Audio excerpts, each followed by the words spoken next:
बिस्मिल्लाहिर्रहमानिर्रहीम, अस्सलाम वालेकुम। इससे पहले कि मैं आपके सामने चैंगडू और राफ़ेल जहाज़ का मवाजना रखूं, जो हालिया डेवलपमेंट्स हैं उसके बारे में मैं आपको बताना चाह रहा हूं।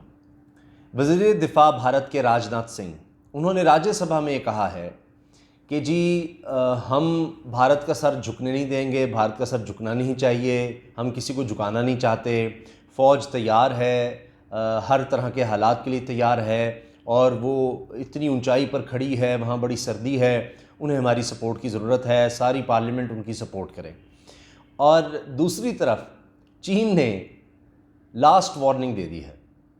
चीन ने कह दिया है, उनकी वज़ारत ख़ारजा की तरफ से बयान जारी हो गया है कि सारा किया धरा भारत का है।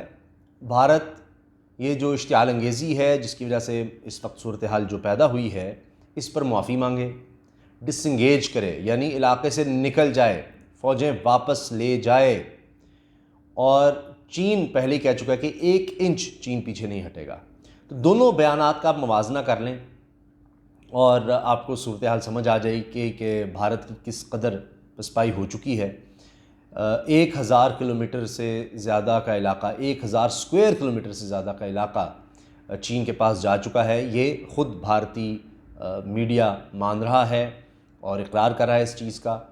और 18 किलोमीटर अंदर तक चीन आ चुका है। अब ये मुतनाज़ा चूँकि इलाका है और पहल भारत ने की थी, तो लिहाजा चीन ने कहा है कि ठीक है, जो मुतनाज़ा इलाका था जिसको चीन कहता है हमारा इलाका है, पहले तो इसलिए कि कोई जंग नहीं चाहता चीन और हालात को अच्छा रखने के लिए दोनों तरफ से कोई भी आगे नहीं आएगा और यहाँ पर पेट्रोलिंग होगी। जब भारत ने मामला ख़राब करना शुरू किए तो फिर चीन को मजबूरन आगे आना पड़ा और अब 18 किलोमीटर का इलाका जो भारत कह रहा है, मैं वो आपको बता रहा हूँ, 18 किलोमीटर भारत कह रहा है कि चीन अंदर आ चुका है और चीन ये कहता है कि इलाका हमेशा से हमारा था, मुतनाज़ा था, तो एग्रीमेंट्स के तहत हम पीछे खड़े थे। लेकिन जब खुद ही एग्रीमेंट भारत ने तोड़े हैं और पिछले हफ्ते ही 2 दफ़ा फायरिंग का वाक़या हो चुका है, 2 दफ़ा, अक्सर जगहों पर एक दफ़ा कहा गया है कि जिसका इल्ज़ाम भारत ने चीन पर लगाया और चीन ने कहा जी भारत की तरफ से फायरिंग हुई थी, लेकिन एक्चुअली अब पता चल रहा है कि 2 दफ़ा फायरिंग हो चुकी है। तो हालात बड़े ख़तरनाक हैं।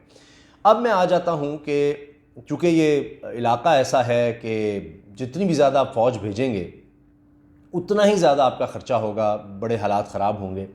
तो अब भारत बार बार रफ़ाल तैयारे, जो 5 तैयारे फ्रांस से लिए हैं भारत ने, उनका बड़ा जिक्र करता है और जाहिर करने की कोशिश करता है कि वो बड़े कारआमद हो सकते हैं इस इलाके में। इतनी ऊंचाई है तो सपोर्ट चाहिए होगी किसी भी तरह के जो हालात हो सकते हैं उनके लिए, क्योंकि राजनाथ सिंह तो ख़ुद कह रहे हैं, वज़ीर दिफ़ा भारत के, कि हर हालात, किसी भी तरह के हालात के लिए फ़ौज तैयार है, हम तैयार हैं।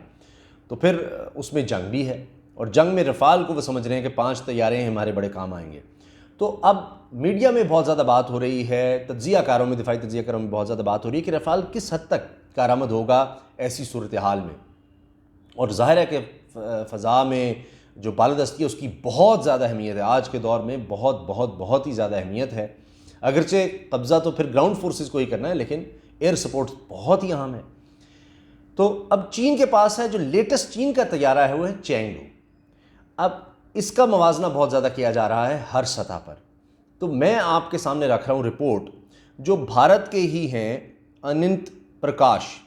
ये अनिंत प्रकाश हैं जी, ये BBC हिंदी के नुमाइंदे हैं दिल्ली से। अब वो इस बारे में क्या कह रहे हैं, ये 12 सितंबर 2020 की रिपोर्ट है कि जी चीन का चैंगडू और इंडिया का रफ़ाल, कौन सा जंगी तैयारा ज़्यादा जदीद है। अब ये अपने तज्ज़ियाकारों से बात कर रहे हैं ज़्यादा, लेकिन उसके बावजूद आप देख लीजिएगा, ये पूरी मैं आपके सामने तफसील रख देता हूँ, फिर फैसला आपने करना है, कमेंट्स में आपने इजहार करना है कि आप किस तैयारे को बेहतर समझते हैं। इंडिया के वज़ीर दिफ़ा राजनाथ सिंह ने जुमेरात को कहा था कि जी रफ़ाल जंगी जहाज़ की इंडियन एयरफोर्स में शमूलियत पूरी दुनिया के लिए एक सख्त पैगाम है, खुसूसन उनके लिए जो इंडिया की सालमियत को चैलेंज करते हैं। वज़ीर दिफ़ा के इस सख्त बयान के बाद एक मरतबा फिर TV चैनल्स और सोशल मीडिया पर दोनों मुल्कों के जहाज़ों की सलाहियतों का मुकाबला शुरू हो गया है। रफ़ाल तैयारा इस वक्त इंडियन एयरफोर्स में शामिल किए गए हैं। रफ़ाल तैयारे इस वक्त शामिल कर लिए गए हैं। इस वक्त में इसकी बड़ी अहमियत इसलिए है कि चीन और इंडिया के दरमियान सरहदी तनाज़ा इस वक्त अपने उरूज पर है, हालात बहुत ही ज़्यादा कशीदा हैं। इस तरह के हालात में लोग जानना चाहते हैं कि क्या इंडिया का सबसे बेहतर जंगी जहाज चीन के जंगी जहाज के मुकाबले का है। अब ये है भी कि नहीं है, इसका जवाब तलाश किया जा रहा है। चीन का दावा है कि इसका जंगी जहाज J-20 की टक्कर के जहाज सिर्फ अमेरिका के पास ही हैं। चीन कहता है कि जी जो हमारा लेटेस्ट तैयारा है, हमारे पास है जी J-20, इसकी टक्कर का जहाज दुनिया में किसी के पास नहीं है सिवाय अमेरिका के। अब रफाल जंगी तैयारे को दुनिया भर में अपनी अच्छी परफॉर्मेंस की वजह से तरजीह दी जाती है। तकनीकी तौर पर रफाल जौहरी हथियार ले जाने की सलाहियत रखता है और इसके अलावा वो दुनिया के ख़तरनाक और जदीद हथियारों को भी इस्तेमाल कर सकता है। ये रफाल की अब तफसील आ रही है। आगे चलते हैं। अब रफाल में दो तरह के मिसाइल के निज़ाम नस्ब हैं, जिसमें से एक की पहुंच 150 किलोमीटर तक है और दूसरा 300 किलोमीटर तक मार कर सकता है। जौहरी हथियारों से लेस रफाल का एक मिसाइल फ़ज़ा से फ़ज़ा में 150 किलोमीटर मार कर सकता है और 300 किलोमीटर फ़ज़ा से ज़मीन पर निशाना लगा सकता है। जहाज़ की ऊंचाई 5.30 मीटर है और इसकी लंबाई 15.30 मीटर है। अभी तक रफाल अफ़गानिस्तान, लिबिया, माली, इराक और शाम की जंगों में इस्तेमाल किया जा चुका है। अब ये चूँकि भारत से रिपोर्ट आ रही है तो मैं इसमें ज़रूर अर्ज़ कर देना चाहता हूँ कि यहाँ पर रफाल को किसी भी तरह का कोई ख़ास मुकाबला ही नहीं था। रफाल के मुकाबले पे कोई जहाज़ आना ही नहीं था। मैं आपको मुल्क बता देता हूँ जहाँ का बताया जा रहा है रफाल जिन मुल्कों में इस्तेमाल हुआ है। अफ़गानिस्तान, तालिबान के पास कौन सा जी जहाज़ था जी, या अगर वहाँ इस्तेमाल अब भी हो रहा है फ़र्ज़ करें तो मुकाबले पे कोई जहाज़ वहाँ है ही नहीं। लिबिया, माली, इराक और शाम, आप मुझे बताएं इसमें रफाल के मुकाबले पे किस जहाज़ ने आना था, क्या कार्रवाई करनी थी? बस ये जाते हैं बम गिरा कर वापस आ गए। लेकिन चेंगडू के हवाले से अब ये इंडिया में लिखा जा रहा है, जो इंडियन की तरफ से मुआवजना किया जा रहा है, वहाँ के साफ़ी और तज्जियाकार जो मुआवजना कर रहे हैं, मैं वो रख रहा हूँ आपके सामने। लेकिन चेंगडू J-20 का केस इससे मुख्तलिफ है। वो अब तक किसी भी जंग में इस्तेमाल नहीं हुआ क्योंकि चीन ने किसी जंग में हिस्सा ही नहीं लिया। चीन ने हिस्सा नहीं लिया, जाहिर है कोई जंग वो करने के हामी ही नहीं है। अब इस तरह अभी दुनिया को पूरी तरह मालूम नहीं है कि चेंगडू J-20 जंग की कितनी सलाहियत रखता है। इंडिया में दिफाई अमूर के माहिर राहिल बेदी कहते हैं कि जी चेंगडू की सलाहियत से अभी दुनिया वाकिफ़ नहीं है। इसका पहला तजर्बा सन 2011 में किया गया था और सितंबर-अक्टूबर 2017 में ये सर्विस में आया और इसका पहला जंगी यूनिट 2018 में बनाया गया। इस तरह से कहा जा सकता है कि इसकी तकनीकी सलाहियतों का अभी दुनिया को पता नहीं है, लेकिन रफाल की क्वालिटी अफगानिस्तान और दूसरी जगहों पर देखी गई है और तकनीकी एतबार से ये काबिल एतमाद तैयारा है। ठीक है जी, अफगानिस्तान में मैंने आपको बता ही दिया। एक चीज़ मैं और अर्ज़ कर दूं कि रफाल ये चूँकि फ्रांसीसी तैयारा है और इसको इंटीग्रेट करना ग्राउंड फोर्सेस का दीगर जो आपके जदीद तरीन असलहे के आपके पास ये कहें कि वेपन्स हैं, उनसे रिलेट करना, आप चूँकि सब IT से भी जुड़ा हुआ है, नई टेक्नोलॉजी है, वो उसमें मसाइल होते हैं।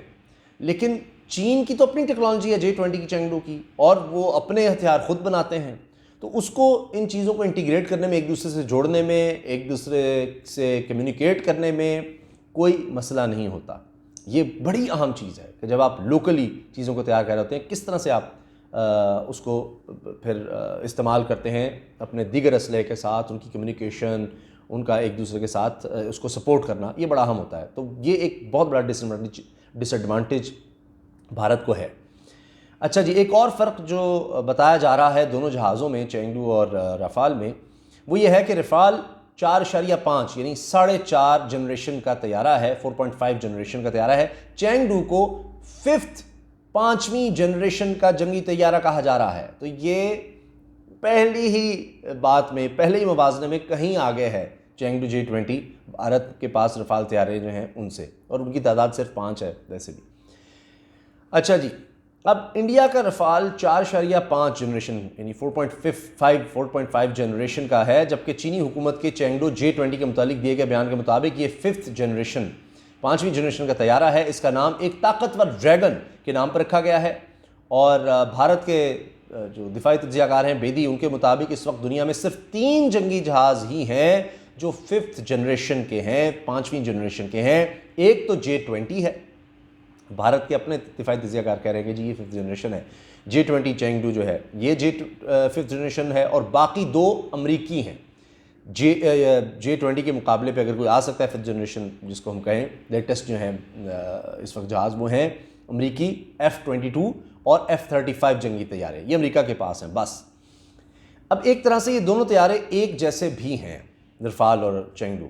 रफ़ाल की खुसूसियत इसका मिज़ाइल का निज़ाम है, इसमें एक मीटियोर मिज़ाइल है जो फ़ज़ा से फ़ज़ा तक 150 किलोमीटर मार कर सकता है। इसमें एक दूर तक मार करने वाला मिज़ाइल निज़ाम भी है जो 550 से 600 किलोमीटर दूर तक भी जा सकता है। इसके अलावा थोड़ी दूर तक मार करने वाले शॉर्ट रेंज मिज़ाइल भी हैं जो आसानी से 20 से 30 किलोमीटर तक निशाना लगा सकते हैं। ये मिज़ाइल का निज़ाम इंतहाई जदीद है। इसी तरह J20 में शॉर्ट और लॉन्ग रेंज मिसाइल हैं, लेकिन क्योंकि अभी तक वो किसी असल जंग में इस्तेमाल नहीं हुए इसलिए इनकी कारकर्दगी के मुतालिक पूरी तरह मालूम नहीं है, लेकिन चीन इनको ज़ाहिर है इनकी सलाहियत देख चुका है और मशकों में इस्तेमाल कर चुका है। दिफाई अमूर के माहिर और इंडियन नेवी के साबिक कमांडर C अदय भास्कर कहते हैं कि मौजूदा हालात में रफ़ाल तैयारे चेंगडू जंगी तैयारों से बेहतर दिखाई देते हैं। अब ये उनका दावा है, लेकिन खुद ही आगे चल के आप ज़रा सुनिएगा दावा किस तरह से तबाह हो रहा है इनका ये दावा। अब भारतीय साबिक कमांडर का यह कहना है कि रफ़ाल तकनीकी एतबार से J20 से ज़्यादा काबिल एतबार है। इन दोनों जहाज़ों का मुख्तलिफ सलाहियतों की बुनियाद पर मुवाजना करते हुए वो कहते हैं कि रफ़ाल की स्टेल्थ टेक्नोलॉजी, नकलो हरकत और टारगेट को निशाना बनाने की सलाहियत, ग्राउंड स्टेशन से मालूमात का तबादला करने की आला अहलियत और इसका मिसाइल सिस्टम J20 से बेहतर समझा जाता है।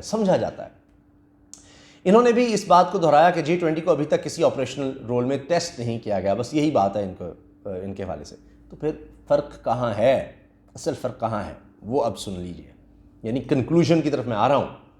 सबसे अहम चीज़ अभी तक जो वाज़ेह फ़र्क का पता चला है वो है दोनों तैयारों की रफ्तार। J20 जंगी तैयारे की सबसे तेज़ रफ्तार 2100 किलोमीटर फ़ी घंटा 2100 किलोमीटर फ़ी घंटा है, जबकि रफ़ाल की तेज़ तरीन रफ्तार 1389 किलोमीटर फ़ी घंटा है। ये तेज़ तरीन। भास्कर कहते हैं कि रफ़ाल का साइज़ J20 से छोटा है और ये कम वज़नी है। मिसाल के तौर पर J20 का वज़न लगभग 19 टन है, जबकि रफ़ाल 10 टन के बराबर है। इसी तरह J20 की लंबाई 20 मीटर है, जबकि रफ़ाल सिर्फ 15 मीटर लंबा है। और रफ्तार का फ़र्क आपने देख ही लिया है, दुगना फ़र्क है।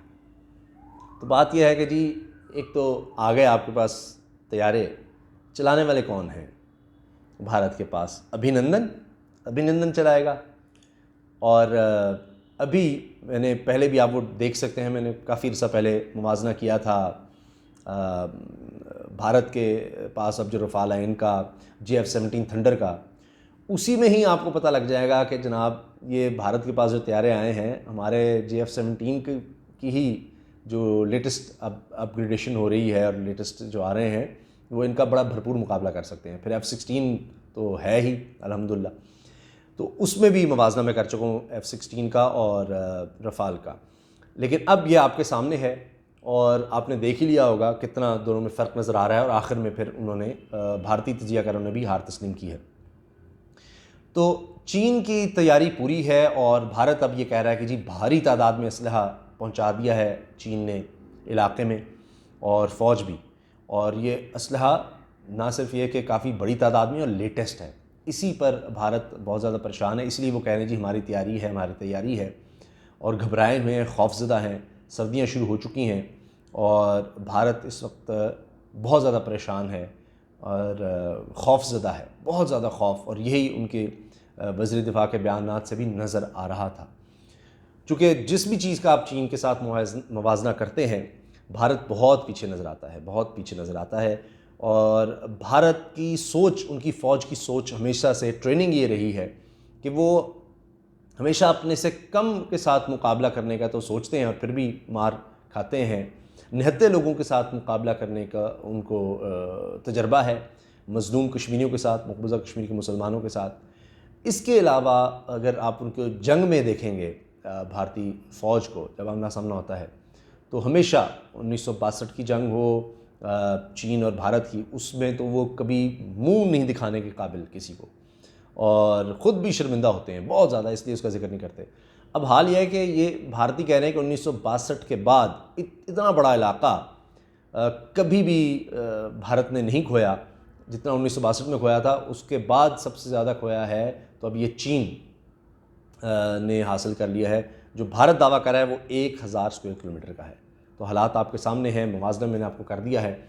आने वाले दिनों में वाज़ेह तौर पर नज़र आ रहा है कि अगर भारत बात नहीं मानता चीन की, तो फिर भारत को बहुत ज़्यादा मार पड़ने वाली है। और चूँकि भारत अब मार खा के ही सीधा होगा, उसके पास और कोई रास्ता बचा नहीं है। बग़ैर मार खाए वो पीछे हटेगा तो कहेंगे आपने मुकाबले नहीं किया, तो थोड़ी सी मार पड़ के पीछे हटेंगे, फिर उनके पास जवाब होगा कि जी हम क्या कर सकते थे। बिल्कुल उस तरह है जिस तरह नरेंद्र मोदी भारत के वज़ीर-ए-आज़म पहले ही कह चुके हैं कि जी कोई हमारे इलाके में आया नहीं, किसी ने हमारे इलाके पे कोई कब्ज़ा नहीं किया। तो फिर चीन ने हमेशा से उसी जुमले को इस्तेमाल किया और कहा है कि आपका वज़ीर-ए-आज़म कह चुका है कि हमारे इलाके के अंदर कोई नहीं आया, तो फिर हमने आपके जो 20 लोग मारे हैं तो हमारे इलाके में आए थे तो हमने मारे हैं इसीलिए, और 100 जो ज़ख्मी हुए हैं वो इसीलिए मारे हैं कि हमारे इलाके में आए थे। तो इसी तरह की मार और इससे बढ़कर मार अब भारत को मज़ीद पड़ेगी, तभी उसके होश ठिकाने आएंगे। इजाज़त दीजिए, अल्लाह हाफ़िज़। पाकिस्तान ज़िंदाबाद।